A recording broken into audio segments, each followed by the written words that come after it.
আমরা যারা উইন্ডেড আছে, যারা রেস্কিউ, সবাইকে আমরা ইমিডিয়েটলি আমাদের দুটো অ্যাম্বুলেন্স আছে, অ্যাম্বুলেন্সে করে পাঠিয়ে দেওয়া হয়ে গেছে অলরেডি।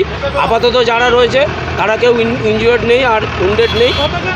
এখন ওই জনা তিনেক আহত আছে, মোটামুটি সবাই আন্ডার কন্ট্রোল। হ্যাঁ, রাস্তা ছিটকে পড়ে গেছিল, সেটা পড়ে গেছে, তো তাকেও তুলে পাঠানো হয়েছে, তার বয়স আছে, কিন্তু তেমন কিছু ব্যাপার নেই। আউট অফ কন্ট্রোল কী হয়েছে এখনও আমরা তো সেই সিনে ছিলাম না, এখন বলতে পারবো না। কিছু একটা হয়েছে। হ্যাঁ, সবাইকে উদ্ধার করে পাঠানো হয়েছে। আমরা এখন বাস ধর করিয়ে প্যাসেঞ্জারদের তুলে দেওয়ার চেষ্টা করছি, ব্যাস এইটুকু। হ্যাঁ, আমি হচ্ছে পেট্রোলিং ছিল অনেকজন, অত গুণিনি, কিন্তু যাচ্ছিলাম মুচিপাড়া থেকে দুর্গাপুর। কী হলো হঠাৎ করে ব্রেক ফেল? হঠাৎ করে টার্ন নিতে গিয়ে বাসে রাস্তায় জল স্কিড কেটে গেছে, নিয়ে এখানে এসে ধাক্কা মেরেছে। একজন মহিলা ছিটকে পড়ে গেছেন বাইরে, ওনার যথেষ্টভাবেই আহত হয়েছিলেন উনি। অ্যাম্বুলেন্স ওনাকে নিয়ে যাওয়া হলো। 3-4 জনের তো হাত পা ভেঙেছে। হ্যাঁ, ড্রাইভারেরও বাজে অবস্থা। প্রচণ্ড স্পিডের জন্য হলো না বর্ষার জন্য? কন্ট্রোল হারিয়ে ফেলেছিলেন। আপনার নাম? শুভজিৎ মুখার্জি। আমরা দুর্গাপুর থেকে কলকাতা করুণাময়ী।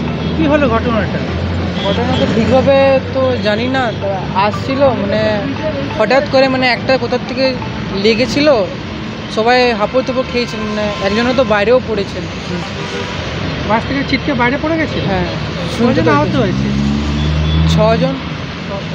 তুমি দুর্গাপুর থেকে কলকাতায় যাচ্ছিল? হ্যাঁ, দুর্গাপুর থেকে কলকাতা আসে। বাসটা কি কোনো লরিতে মেরেছে ধাক্কা? গার্ডরেলে মেরেছে। আপনার নাম? সৌরভ। হ্যাঁ, এই ধারে যিনি বসেছিলেন? না, রাস্তায় মনে হয় পড়ে যাননি, ভেতরেই ছিলেন। ব্রেক ফেল না পড়ে রাস্তায় পড়ে গেছিলেন না? জানি না তো। নিয়ন্ত্রণ হারিয়ে না আমি বাসে ছিলেন? হ্যাঁ, কি হয়েছে ঘটনাটা? ওই মানে প্রথম থেকেই একটু চলছিল না ঠিক করে, তারপরে অ্যাক্সিডেন্ট হয়েছে এখানে। একজন বলছে পড়ে গেছে, অনেকের লেগেছে, ড্রাইভারেরও লেগেছে অনেক। আপনি তো বাসে ছিলেন, উদ্ধার কাজে এসছে, সব পুলিশরা এসছে? অনেক পরে এসছে। কোথায় যাবেন? করুণাময়ী। কোথেকে উঠেছিলেন?